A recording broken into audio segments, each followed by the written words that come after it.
ہاتھوں میں اضافی انگلیاں۔ آپ سوچ سکتے ہیں کہ کسی کے ہاتھوں میں 10 سے زیادہ انگلیاں اور پیر کی 10 سے زیادہ انگلیاں ہونا ایسی چیز ہے جسے آپ صرف سائی فائی فلم میں ہی دیکھ سکتے ہیں، لیکن یہ ایک حقیقی دنیا سے تعلق رکھنے والا جینیاتی مرض ہے۔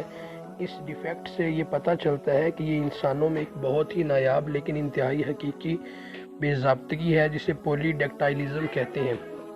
پولی ڈیکٹائلی کے واقعات اکا دکا کسی نہ کسی فرد کے ساتھ ہو جاتے ہیں، یعنی یہ حالت بغیر کسی ظاہری وجہ کی ہوتی ہے، جبکہ کچھ جینیاتی خرابی یا بنیادی موروثی سنڈروم کی وجہ سے ہو سکتی ہے۔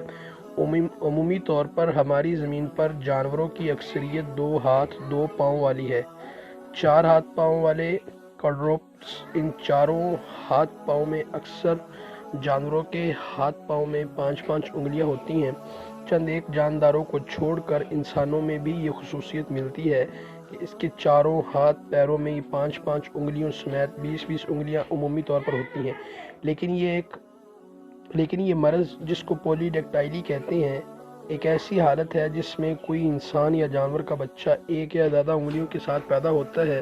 یہ ایک عام حالت ہے جو اکثر خاندانوں میں چلتی ہے۔ اضافی انگلیاں عام طور پر چھوٹی اور غیر معمولی طور پر تیار ہوتی ہیں۔ پولی ڈیکٹائلی سب سے عام پیدائشی ہاتھ کے غیر معمولی پن میں سے ایک ہے۔ موجودہ دور میں ہندوستان کے ایک شہری دیویندر سوتھر کے دونوں ہاتھوں میں 14 انگلیاں اور دونوں پیروں میں بھی 14 انگلیاں ہیں، جو کرۂ ارض پر موجود کسی بھی زندہ انسان میں سے سب سے زیادہ ہے۔ دوستو، اگر یہ ویڈیو آپ کو اچھی لگی ہے تو ضرور ہمارے چینل کو سبسکرائب کریں، ویڈیو کو لائک اور شیئر کریں۔ جزاک اللہ، اللہ حافظ۔